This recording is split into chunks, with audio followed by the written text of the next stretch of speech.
This is the Blue Collar Future podcast where we talk about the future of trade work. So, we've been doing this trade series, talking about specific trades and why you may want to look into them, what you can expect from working in them.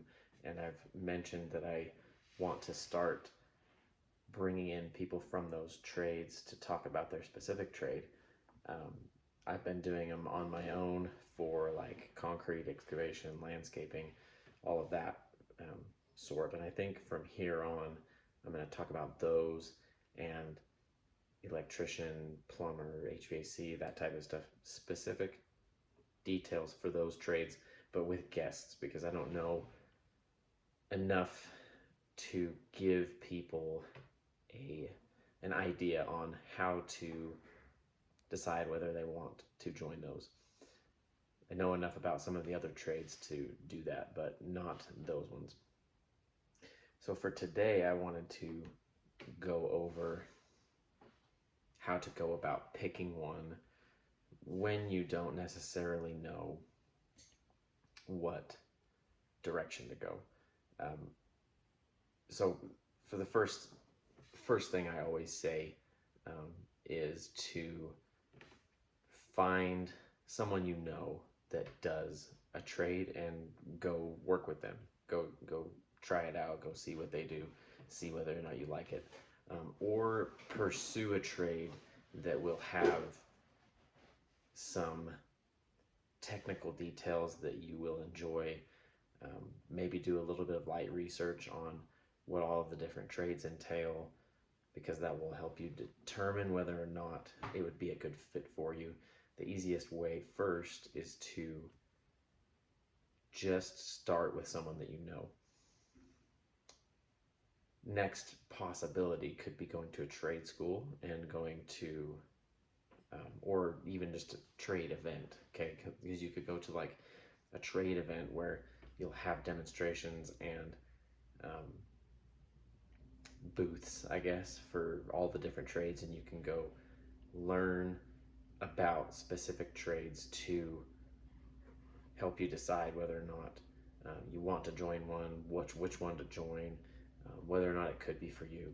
I think part of the reason that a lot of people don't get into trades nowadays is because it's not seen as glamorous, it's not pushed as much, so you've really got to go digging to find the information that you need to make a decision. I say they're not pushed because, going to college is so pushed, and in some ways going to a trade, but going to a trade school is pushed. I've always said that you could go join a trade school, specifically like Western Welding Academy or some of those other types of schools where they teach you what you need to learn. However, I've seen some compelling reasoning to just join a union and learn that way. But I think first and foremost, you need to decide what you want to do. So I would pick a couple different trades that you're interested in and go try them out, go learn about them, research what's going on in your area, figure out whatever you can to figure out what is going to work for you. Because once you join something like a union or you go join an actual trade school, you're kind of locked in to that trade. And I think the most important thing is to pick one and stick with it. So I've talked about this before, even these steps that I've outlined here, but I wanted to go over this again to add that I don't think it is as important to find the perfect trade for you. I think it's more about finding one that will fit your lifestyle and just picking one and sticking with it. So, for example, for me, I didn't think I wanted to join the concrete trade, and I don't think I would have had I not grown up around it. And that's how a lot of people happen. That's how a lot of it happens. People will join family members. They'll go work for their dads, uncles, cousins, whatever it is. They have family that does a certain trade, and they'll start into it, and then they'll either stay there or they'll see something else they like, or maybe they'll use that as a stepping stone to something else. Either way, the best way is to find people you know, start into one, and just stick with it. I've always thought that I'd be interested in doing other trades and would want to go try them out. But the thing is I don't think that they would be so much better that I would up and leave what I do right now, because I've already put a bunch of time and effort into it, and restart somewhere else. So my advice usually is pick one, stick with it, and stay with it for long enough that you figure out whether or not you really do like it.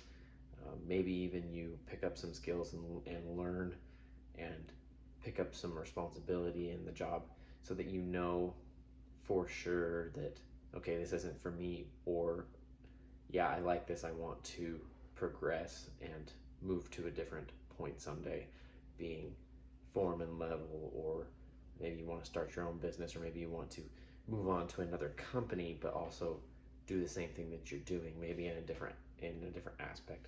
Because I think that a lot of people get locked up in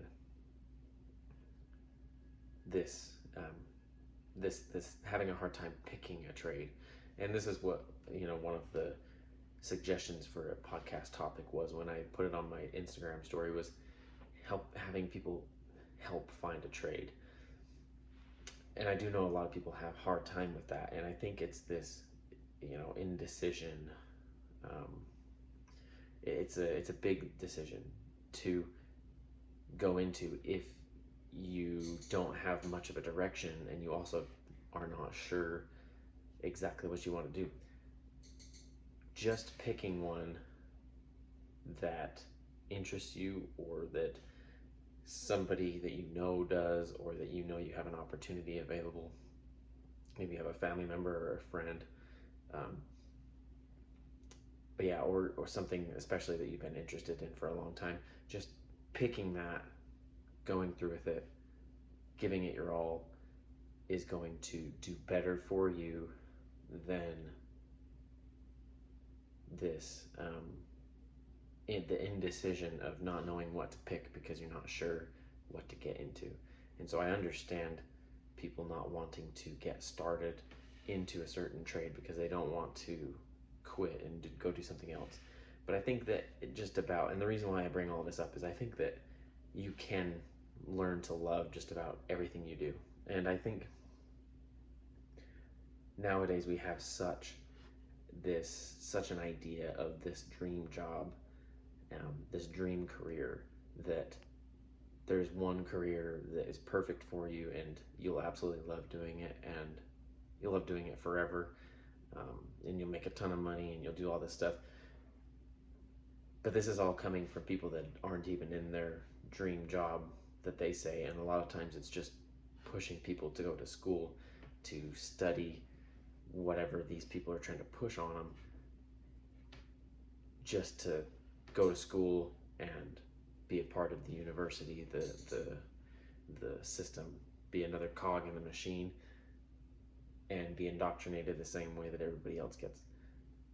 There is no dream job. There is no job.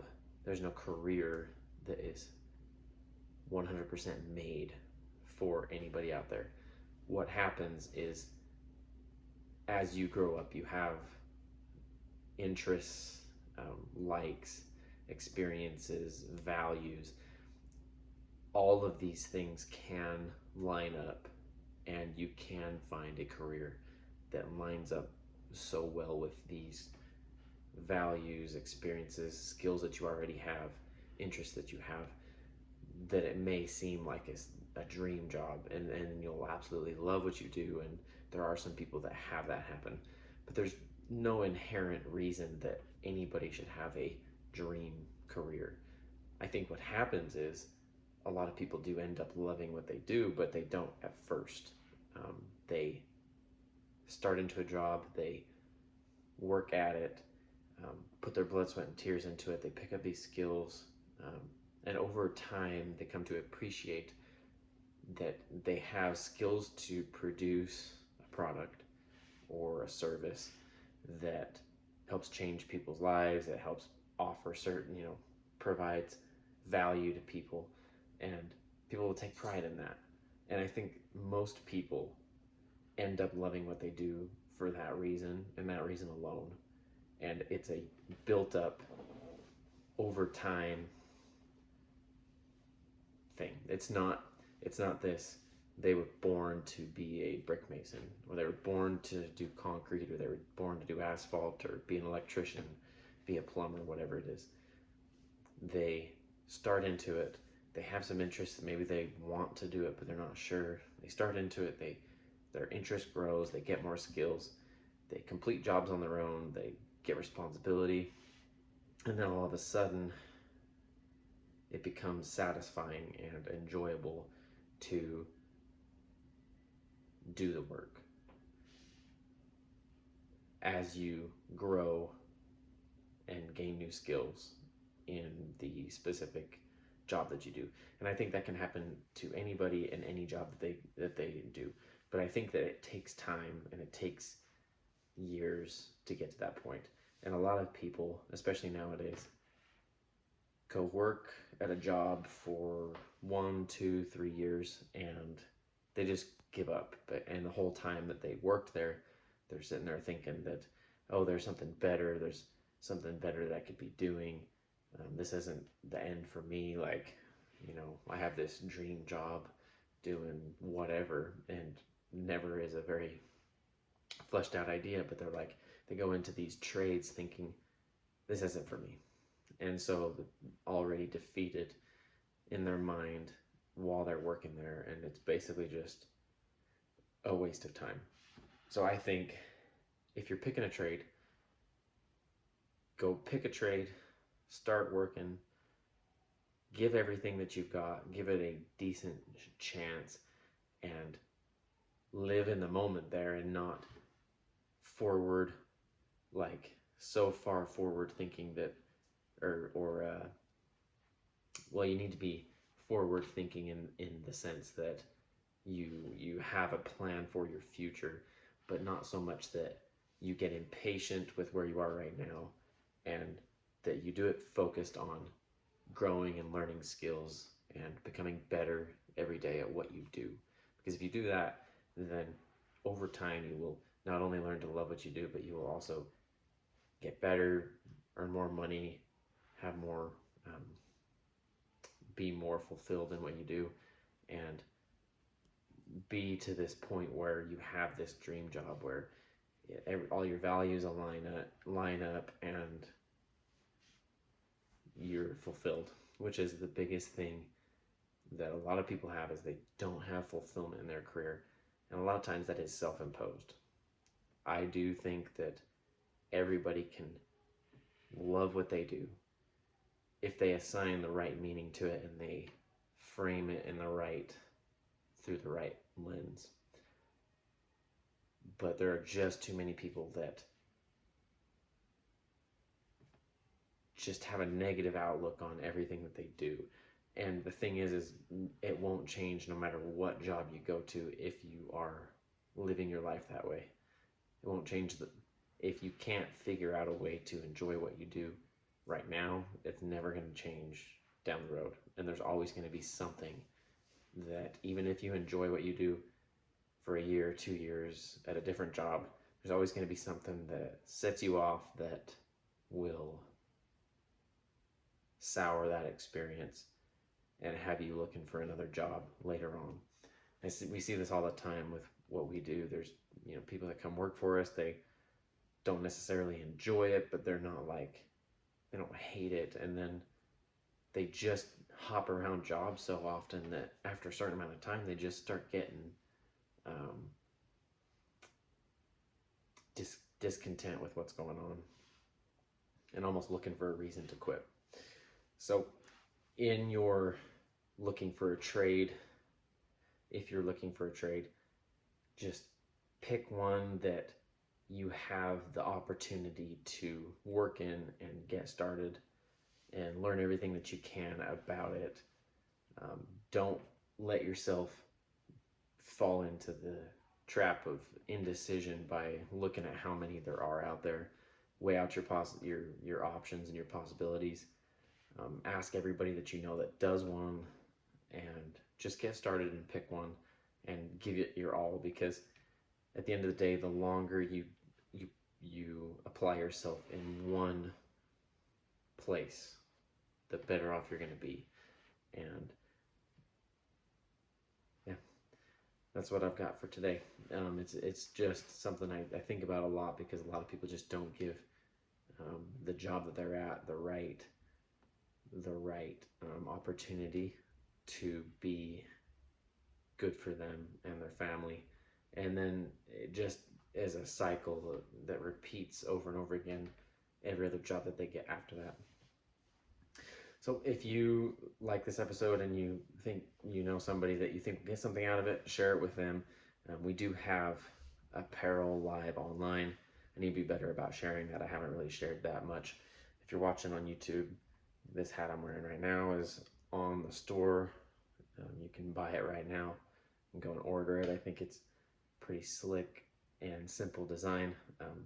There'll be some more things added there over time. We do have some tumblers that I have in stock right now that I know a couple people have asked me about, and I haven't been too forthright about the fact that it's live, but I will be posting about that more often. And I appreciate everybody that has given this podcast a chance and that has kept listening. And as always, we'll see you next time.